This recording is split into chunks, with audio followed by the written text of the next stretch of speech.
Bonjour Atis. J'ai promis des petits bisous à certains, mais il se trouve que je me suis pas rasé, donc mes bisous risquent de piquer, je préfère vous prévenir. Je vous ai parlé précédemment des accès de folie terroristes auxquels mène la frénésie QAnoniste. Mais des réseaux organisés voient également le jour, certains chez nous, et qui se trouvent au centre de la médiatisation du mouvement. C'est donc la vitrine francophone de la secte de QAnon qui sera remise en cause. Si l'histoire du Pizzagate remonte à 2016, la première trace d'histoire de souterrain pédosataniste remonte aux années 1980. Mais elle n'est pas pour autant plus crédible. Le youtubeur Sil Artichaut a produit une excellente vidéo là-dessus.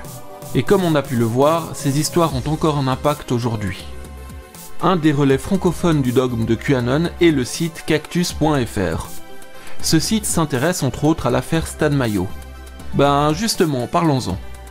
Si rien n'indique que Stan Mayo appartienne à la mouvance QAnon, il est clair que les idées d'origine l'ont inspiré.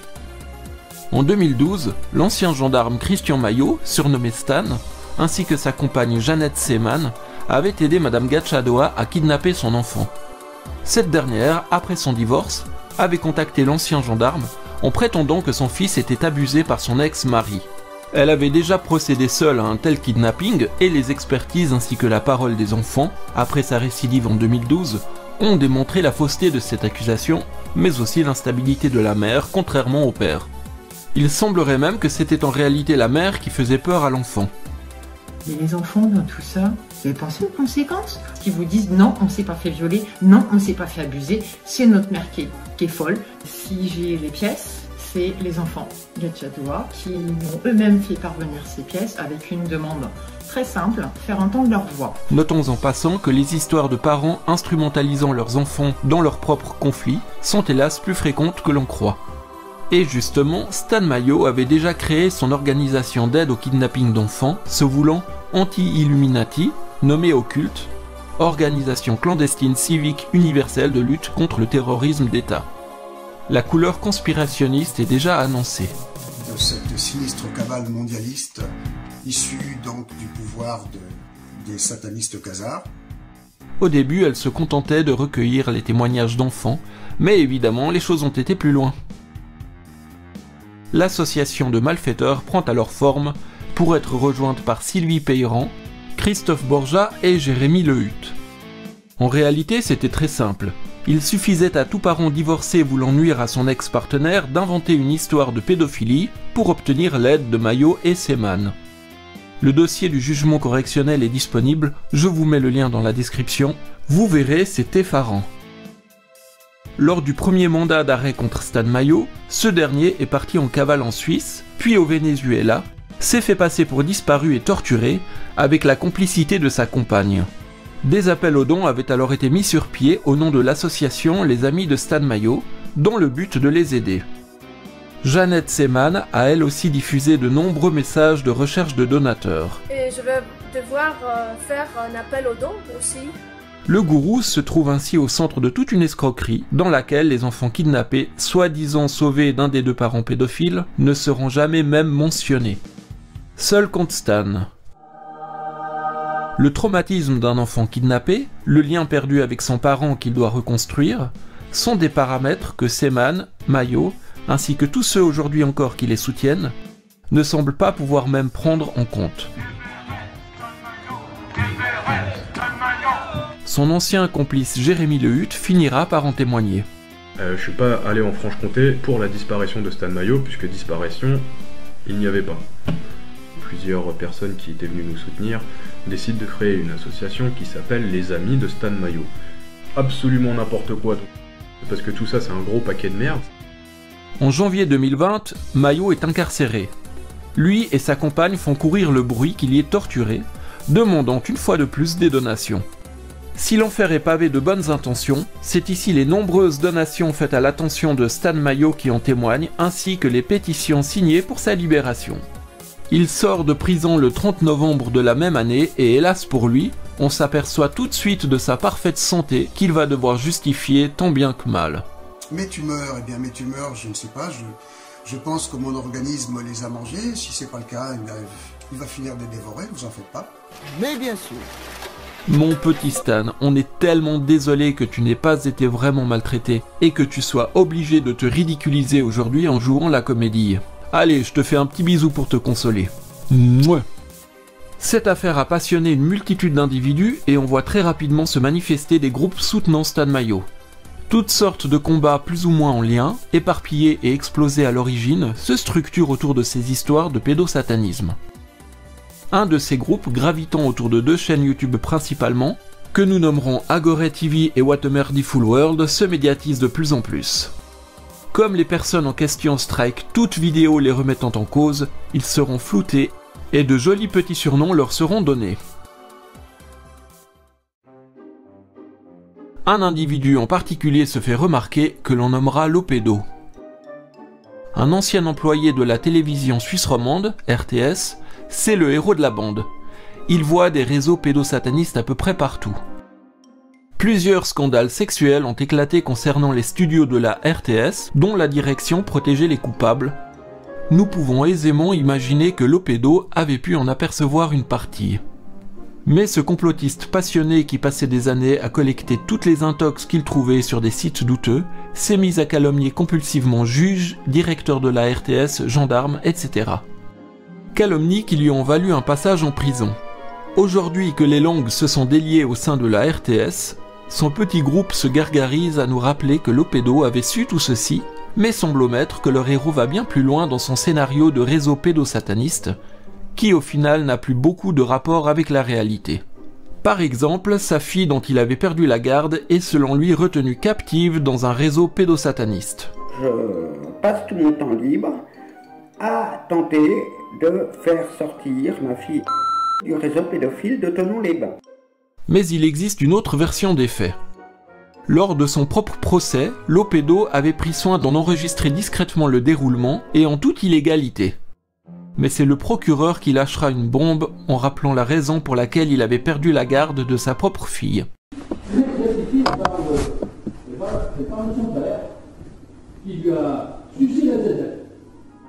Puis des vidéos sont sorties, leur version floutée est accessible en ligne mais où l'on reconnaît très clairement la voix de Lopédo, une voix très singulière, demandée à des gamines dont il s'occupait en tant que baby-sitter de se déshabiller. Ou encore des fillettes qu'il gardait en les filmant sous la douche. Le concerné crie au montage et a même prétexté la voix de synthèse. Pourtant, lui et sa bande sont arrivés à striker la vidéo en faisant valoir un droit d'auteur. Donc, ils reconnaissent la paternité de Lopédo des enregistrements. Je veux dire, on ne peut pas arriver à faire valoir un droit d'auteur sur un matériel dont on n'est pas à l'origine. Mais comme cette équipe s'est engagée à le suivre durant de trop nombreuses années, il aurait difficile de faire demi-tour. Par conséquent, s'ils choisissent pour la plupart de dévaluer cette version des faits, Lopédo peut aussi être défendu dans le cas contraire d'une manière très singulière. Ah, il a fait des attouchements et encore, hein? Bon alors vas-y. J'avoue, une fois, ouais, c'est vrai, t'as eu un petit attouchement comme ça un peu bizarre. Mais c'est marrant comment ils dénoncent là les juges et tout. Une des premières personnes à avoir étudié ce petit groupe et leur avoir fait remarquer que leur travail était complètement débile se nomme Stéphanie Bultel, dont je vous recommande la chaîne YouTube. C'est une véritable mine d'or. À l'époque, elle tenait une boutique en ligne d'habits pour enfants. En réaction à ces commentaires, l'équipe de QAnonistes n'a rien trouvé de mieux que la calomnie, faisant passer cette femme pour une pédosataniste. Pour ces gens, les choses sont très simples, ceux qui ne se rallient pas à leur cause sont des pédophiles. Les preuves de la pédophilie de cette femme? Ce genre de commentaires de Lopédo, prétendant qu'elle vend de la lingerie coquine pour enfants. C'est-à-dire que ces bloomers pour bébés, il les trouve sexy. Et c'est lui qui traite les autres de pédophiles? À la suite de cela, elle a dû mettre fin à son commerce. Car oui, ce genre d'accusation, même gratuite et sans crédibilité, peut ruiner une personne. Ce mode de fonctionnement est assez courant chez les adeptes de QAnon, c'est pas la première fois qu'une personne se fait harceler par eux. Voilà une des raisons pour lesquelles je préserverai mon anonymat tout au long de cette chaîne. Daniel Pampers, un militant frénétique anti-pseudo-réseau pédosataniste. C'est lui qui tient les chaînes YouTube et publie continuellement des intox de QAnon, entre autres fake news. À cette époque, je ne connaissais pas encore bien cette équipe, donc dans ma grande naïveté, je leur avais laissé un commentaire sous une de leurs vidéos, les informant sur ces pièces compromettantes. Comme cette histoire m'était encore très étrangère, j'étais prêt à une contestation de leur part. Je cherchais juste à ouvrir le dialogue. Le résultat, suppression de mon commentaire, ces éléments semblaient les embarrasser. J'avais donc produit une première vidéo sur eux, à la suite de laquelle Pampers m'avait envoyé un mail tentant de m'intimider en faisant valoir l'argument juridique. Il s'avère que ce personnage envoie régulièrement des messages aux youtubeurs, ou même à leur public, et va jusqu'à harceler des mineurs. Sa méthode est la suivante, il envoie un mail dans lequel il tente de se faire passer pour un informaticien, un journaliste ou un inspecteur, et vous demande vos coordonnées pour pouvoir porter plainte contre vous. Si, je vous jure, ces messages c'est « S'il vous plaît, dites-moi comment vous vous appelez pour que je puisse porter plainte contre vous. » Il strike toute vidéo qui contredit sa petite équipe et supprime tout commentaire sous ses vidéos remettant en cause leur délire. Ce mec a un mode de fonctionnement pour lequel il existe un terme psychiatrique, la quérulence. Certains ont pu s'étonner du respect que je leur ai démontré en leur ouvrant la porte au dialogue. Je vous rappelle que je ne savais pas encore à qui j'avais affaire, ni leur état mental, ni leur violence passive. François. Quasi tout le contenu des chaînes est animé par lui. Il suscite une véritable fascination de la part de ces QAnonistes. Il croit aux croque-mitaines et les preuves qu'il présente ouvertement sont impressionnantes. Je suis là maintenant devant une statue à la gloire et à la louange de Baphomet, de Satan, devant la fontaine de l'ogre, la Kinderfressli-Brunnen.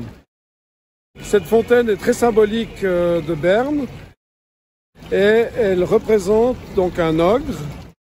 Cette fontaine est symbolique de différentes légendes et qui correspond quand même à des réalités. On sait qu'il y a eu des sacrifices d'enfants vivants à des dieux, il y a eu des cas de cannibalisme, il existe encore maintenant des cas de cannibalisme, notamment de pédocriminels ou de pédosatanistes. Mon petit François, il t'aurait suffi de faire un tour même sur Wikipédia pour savoir quelles sont les vraies interprétations de cette fontaine au lieu d'en inventer. Bref, si de simples fontaines le mettent dans un état pareil, j'espère vraiment qu'il ne lira jamais les contes de Grimm parce que c'est vraiment trop violent pour lui. Il finirait prostré en position fœtale sous son lit pendant plusieurs jours. Je défie les plus courageux d'entre vous à parcourir leur chaîne YouTube pour savoir si ce personnage présente ne serait-ce qu'une seule preuve plus crédible, et je leur souhaite bonne chance. François a une théorie très particulière. Ils sont capables de développer en laboratoire, par fécondation in vitro, des mélanges. Ils font même des chimères, des mélanges d'hommes et d'animaux. Des faux juifs avaient marre d'attendre le Messie. Ils ont, dans leur grand orgueil, développé non pas un Messie pour les sauver, mais une nouvelle race pour les sauver qu'ils appellent le Messie. J'espère que M. Macron n'est pas le fruit de ces laboratoires, de ces recherches. Bon, voilà. Je crois qu'on a là un délire psychotique. Et c'est un des types les plus présents dans les vidéos. Il a un côté touchant. On serait presque tenté d'éprouver de l'empathie pour ce personnage qui doit certainement se trouver en grande souffrance, enfin s'il n'était pas encadré par une équipe qui entraîne son public dans la même chute psychologique et sociale. Parce que c'est quand même lui qui se trouve sous les feux de la rampe dans l'organisation de grandes manifestations. Ce mec est pris au sérieux. Alors, je ne sais pas ce qu'est un faux juif, ni sur quelle planète vit ce François, mais s'il y trouve des laboratoires fabriquant des messies par hybridation d'humains et d'animes... j'ai l'impression que ça me rappelle quelque chose. Bonjour à tous et à toutes, je suis Sylvain Pierre Durif, le grand monarque, le Christ cosmique, le Messie. Que sur Aldébaran, il y a des laboratoires de préparation de surhomme, et il m'a indiqué que moi-même je serais un surhomme en fait, mélange entre un homme-oiseau et un homme-loup. Mais c'est pas vrai, on lui a trouvé un copain. Faut impérativement qu'on les présente. Un volontaire parmi vous pour organiser ça? Bon, blague à part, il y a là quelque chose de très inquiétant. Comment un même discours qui en 2010 provoquait l'hilarité générale peut aujourd'hui être défendu, partagé par tout un réseau, qui le propage à plus large échelle. Il s'est passé quelque chose en 10 ans, mais quoi? L'acceptation collective des délires de QAnon suffit-elle à expliquer ce changement de mentalité? Quoi qu'il en soit, on dirait qu'une folie collective prend possession de la population. L'humoriste Tim Minchin avait composé une chanson au nom à rallonge « Si tu es trop ouvert d'esprit, ton cerveau risque de tomber par terre ». Je n'aurais pas pu mieux dire. Freddy, un opticien selon qui le coronavirus a été créé en labo par le nouvel ordre mondial, pour vendre un vaccin destiné à permettre Microsoft de nous tracer via les antennes 5G et nous transmettre le sida. Pourquoi ça? Parce que c'est un méchant. Comme le reste de la bande, c'est un adepte de QAnon, mais que je vais devoir présenter parallèlement à d'autres personnes. Je vais maintenant laisser la parole à un médecin. Docteur Schaller, nous vous écoutons. Le discours de David Icke à Londres, c'est des discours d'une puissance extraordinaire. Comme vous le voyez, des références à plusieurs personnes s'imbriquent les unes dans les autres. Christian Tal Schaller, un ancien médecin suisse très controversé et aux méthodes sectaires. Reconverti au chamanisme, ce gourou des médecines alternatives nous dévoile des lettres de Kennedy écrites depuis l'au-delà. John Kennedy, qui est mort, mais qui l'a transmis depuis l'au-delà. Il fait de la pub pour la scientologie et autres mouvances sectaires. Voilà le choix, regardez, j'ai même des livres sur la scientologie. Les gens m'ont dit quoi, la scientologie? L'extrait ici choisi par Freddy est une référence à David Icke. David Icke, un ancien footballeur recyclé dans les mouvements New Age. Il écrit des livres et donne des conférences dans lesquelles il explique que nous sommes dirigés par les Illuminati, eux-mêmes dirigés par les extraterrestres. Il dit également que les reptiliens sont parmi nous et peuvent prendre forme humaine, comme c'est le cas par exemple pour la reine d'Angleterre et George Bush. C'est un gourou négationniste qui a déclaré en 1991 face à Terry Wogan être le fils de Dieu, au même titre que Jésus. The press claim that you claim to be the Son of God. Is that true? Yes, you see, the thing is that it's quite funny, really. You know, 2,000 years ago, had a guy called Jesus sat here and said these same things, you would still be laughing.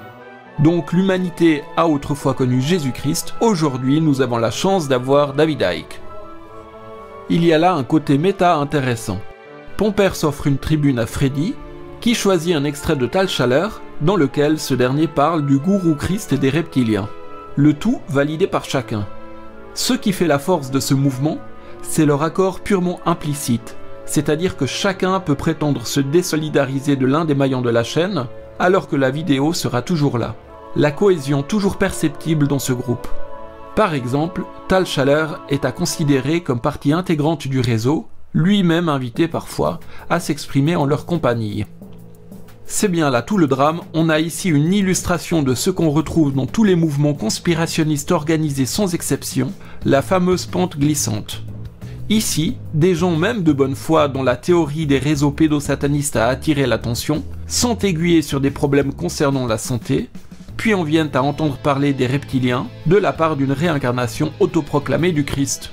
Les théories du complot forment avec les sectes une gigantesque toile d'araignée où des portes s'ouvrent les unes sur les autres. Et justement, le gros potentiel séduction du mouvement QAnon est de tout mélanger dans une sorte de méli-mélo, qui même s'il est indigeste, peut donner l'impression de structurer toutes ces idées en un tableau cohérent. Comment ce groupe de Agoré fait-il pour avoir un tel public? Tout d'abord en jouant sur des phénomènes d'actualité. Par exemple, ils organisent des manifestations anti-masques. On s'éloigne du sujet, certes, mais c'est ainsi qu'ils attirent à eux l'attention de toute personne ayant déjà une certaine sensibilité conspirationniste. Non aux mesures sanitaires disproportionnées. Merci François, merci. Ils récupèrent également des problèmes sociaux actuels. En Suisse, le service de protection des mineurs, SPMI, a subi dès sa création de nombreuses critiques. Récemment, un enfant a été enlevé par le SPMI à son école. Nous pouvons imaginer comme ces méthodes peuvent être choquantes. Mentionnons également que sa grand-mère, qui en avait la garde, déclare en ignorer elle-même les raisons et n'avoir eu droit à aucune discussion avec ce service. Si tel est le cas, on peut en effet parler de méthodes scandaleuses. Mais l'équipe d'Agoré a pris possession de cette affaire, et voici ce qu'ils brodent autour des pièces manquantes. Y a certains enfants qui finissent même dans des réseaux qui sont des horreurs. Je veux pas en parler plus ici parce qu'aujourd'hui je crois qu'il y a une personne qui est déjà suffisamment assez fragile. Des enfants dans les réseaux pédophiles tenus par les élites, la franc-maçonnerie.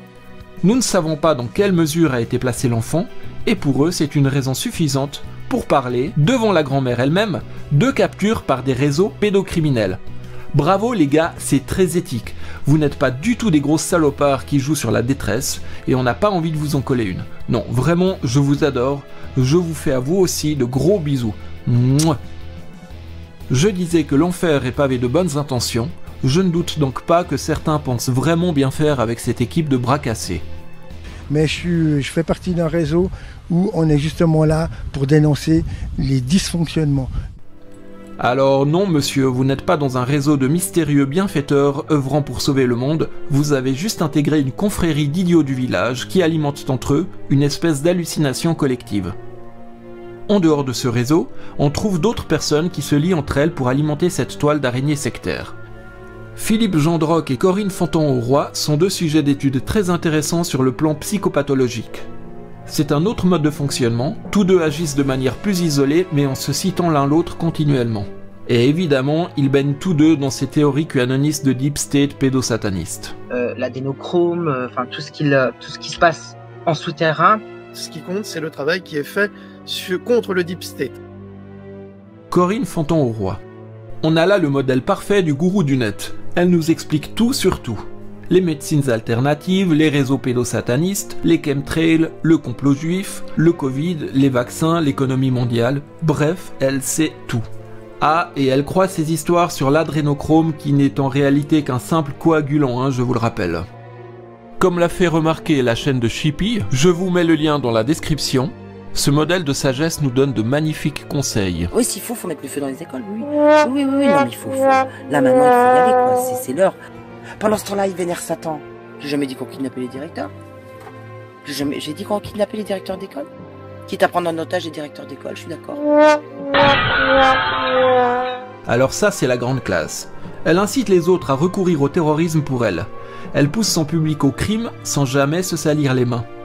Après ça, elle nous sort de belles phrases toutes faites pour grossir les cœurs.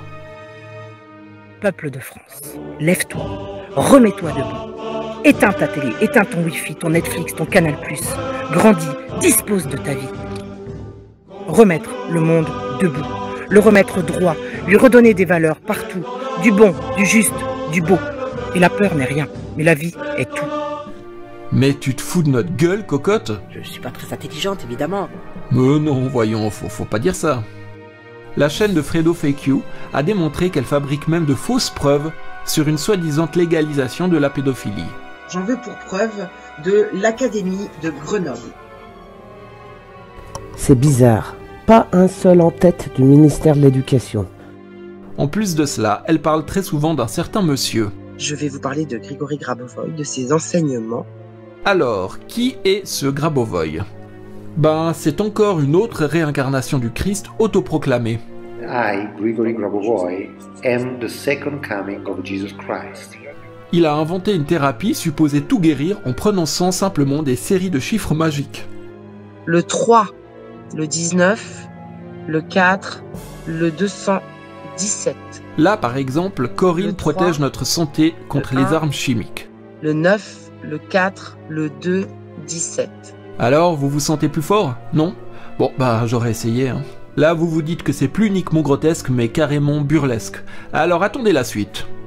Ce gourou, comme il est le Christ, a même trouvé la séquence numérique pour ressusciter les morts, et a été emprisonné pour escroquerie, après avoir proposé à des mères en deuil de leur vendre la résurrection de leur enfant tué lors de la prise d'otage de l'école de Beslan. Et Corinne croit ce gourou. Tout le monde sait que je suis un peu limité quand même. Mais non, Corinne. La chaîne Shadow Ombre décrit à merveille cette histoire et à quel point Corinne est une missionnaire de cette secte. On a là le vrai modèle de la QAnoniste. Comme tous les autres, elle mélange tout, théorie du complot et secte compris. Elle a un avis sur tout en fonction de son filtre d'endoctrinement, prône le terrorisme tout en se croyant elle-même non violente, et a laissé sa vision du monde se pervertir à un point qui frôle la psychose. Rien de nouveau, quoi. Je suis pas très intelligente, évidemment, ça tout le monde le sait, remarquable. Mais non, Corinne, c'est pas ce que je veux dire. Avant de commencer à la parodier, je lui avais à elle aussi laissé un commentaire l'informant de la dangerosité de la secte de Grabovoï et lui demandant si elle était prête à publier un démenti. Ouais, j'aime bien laisser une chance aux gens. Face à de tels messages, il y a toujours 3 possibilités.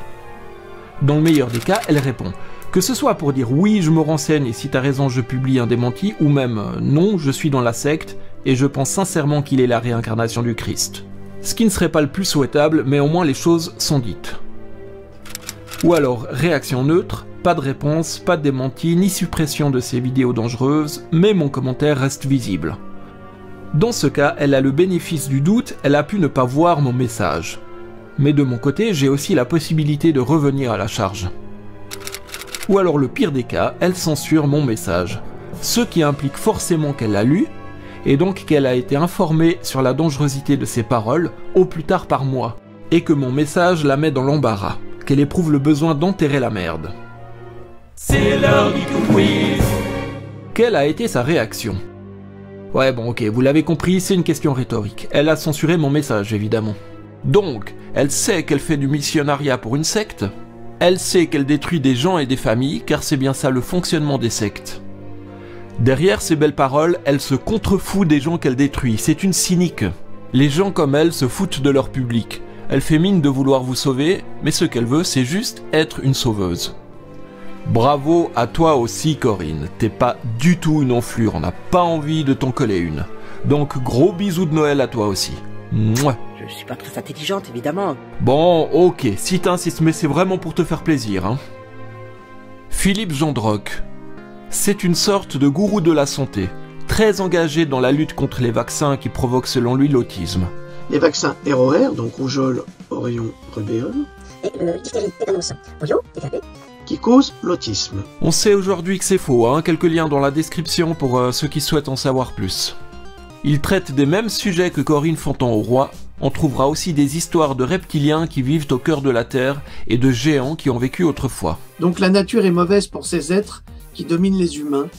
Ils font de la terraformation. Ça veut dire l'adapter à l'espèce qui la terraforme pour qu'elle soit parfaitement compatible. Ils détruisent l'environnement pour pouvoir remonter en surface. Le Smithsonian Museum conserve une quantité de ces squelettes de géants sans jamais les montrer. Si ces théories grotesques ont tendance à nous faire rire, je pense qu'on peut justement les expliquer par cette pente glissante.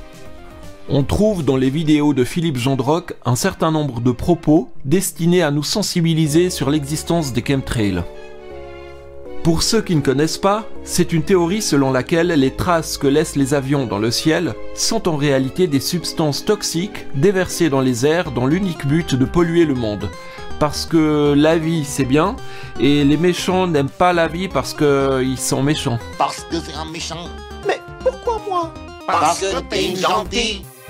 En 2018, une association nommée Évidence avait été montée dans le but prétendu de lutter contre les vaccins et les chemtrails. Inutile de vous dire que c'était une grosse arnaque, dont le réel objet était uniquement l'appel aux dons. Philippe Gendroc en fera même l'éloge. Donc je voulais apporter tout mon soutien à Grégory et à son association Évidence. D'un autre côté, Fred Havès et Olivier Joseph en dénoncent l'escroquerie. Je vous invite à faire un tour sur leur chaîne, elles sont absolument remarquables. Ici, Fred Havès relève à quel point le site lui-même n'est pas crédible, tout comme l'association. Parce qu'il existe le répertoire national des associations, et l'association Évidence n'apparaît toujours pas. Greg a monté une cagnotte sur la plateforme Litchi, de manière à pouvoir assigner l'État français pour crimes contre l'humanité. Un dépôt de plainte contre l'humanité ne peut être refusé.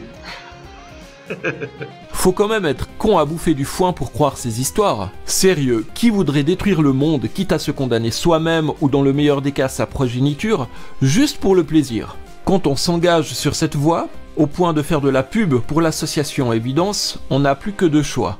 Faire marche arrière et reconnaître qu'on a tenu des propos incohérents, quitte à s'en vouloir pour avoir trompé son public en les invitant à faire des dons pour une escroquerie, ou alors prolonger ce délire en le justifiant par des aberrations encore plus énormes. Et justement, qui pourrait tous nous détruire sans se condamner soi-même? Ben, des extraterrestres ou des intraterrestres, donc des gens qui ne partagent pas notre écosystème. Philippe Gendroc a choisi le second scénario. Les reptiliens veulent, selon lui, terraformer la planète par le biais des chemtrails pour transformer le climat afin de le rendre compatible à leur biologie. On est dans de la mauvaise science-fiction, mais au moins il n'a pas eu à se donner tort. Ajoutons encore la pub qu'il fait lui aussi pour la secte de Grabovoy. Pensez aux fréquences, pensez à Grigory Grabovoy, pensez à tout cela. C'est absolument remarquable. Évidemment, je lui avais à lui aussi laissé des commentaires sous ses vidéos pour lui demander un démenti. Inutile de vous dire que l'amour de la censure est commune à tous ces éveilleurs du net. Et si quelqu'un tente de prendre leur défense, ou plutôt de justifier sa propre adhésion à leurs propos, en me disant qu'ils ont sorti énormément de vidéos et qu'on trouvera forcément à boire et à manger chez eux, non. Ce que j'essaye de vous montrer, c'est qu'un endoctrinement sectaire pervertit la perception de la réalité elle-même. Jean Drock en est venu à faire l'éloge des platistes uniquement parce qu'ils ont le courage de remettre en question la science. Forcément, comme son seul soutien vient de personnes à la sensibilité complotiste comme lui, il n'a guère d'autre choix que de perméabiliser les limites de son propre cadre cognitif, s'engageant ainsi toujours plus loin sur la pente glissante du conspirationnisme. C'est de ce genre de dissonance cognitive que se nourrit la grande toile d'araignée sectaire qui relie toutes ces personnes. Et dire qu'il lui aurait suffi à un moment ou l'autre de dire « Non, désolé les gars, j'ai fait fausse route, oubliez ce que j'ai dit ». Ah, et évidemment, il en est de même pour Corinne. J'ai un point de vue sur la Terre plate. Non, je sais qu'on nous ment sur tout, donc elle peut être plate, cubique, ronde, ovale. Quelle importance. Ces gens s'enferment tous dans une vision du monde psychotique et sectaire. Bien sûr, ils pourraient un jour ou l'autre avoir raison contre tout le monde, mais ce serait par accident. Ce serait malgré eux et leur endoctrinement. Donc si quelqu'un cherche des infos chez eux dans l'espoir de pouvoir discerner le vrai du faux, c'est déjà le signe qu'il n'a justement pas cette capacité de discerner le vrai du faux. On ne sait même pas si ces gens vont tous chercher leurs informations directement dans les publications de QAnon, car en raison de cette pente glissante, il devient possible que certains d'entre eux soient happés par le mouvement sans même le connaître. Le jour où j'entends un de ces individus dire « Désolé, j'ai dit de la merde durant toutes ces années », je serai le premier à en faire l'éloge et le décrire comme un héros qui a eu le courage de faire le deuil d'années entières d'égarement. Mais pour l'instant, on en est loin, car ces gens préfèrent s'enfermer dans une psychose sectaire. Un des aspects typiques du sectarisme, c'est le manichéisme. Et justement, il y a une chose par laquelle les QAnonistes sont obsédés, c'est les satanistes. Là aussi, il y aurait des choses à dire. Voilà pour aujourd'hui. Alors, comme vous l'avez compris, cette vidéo va certainement être strikée, j'invite donc tous ceux qui le veulent à la télécharger pour la mettre sur leur propre chaîne. Dans ce cas, pensez à faire une ou deux modifs, à ajouter des effets, ce que vous voulez, pour éviter, si ma vidéo tombe, que le bot YouTube ne fasse tomber la vôtre avec automatiquement. À bientôt!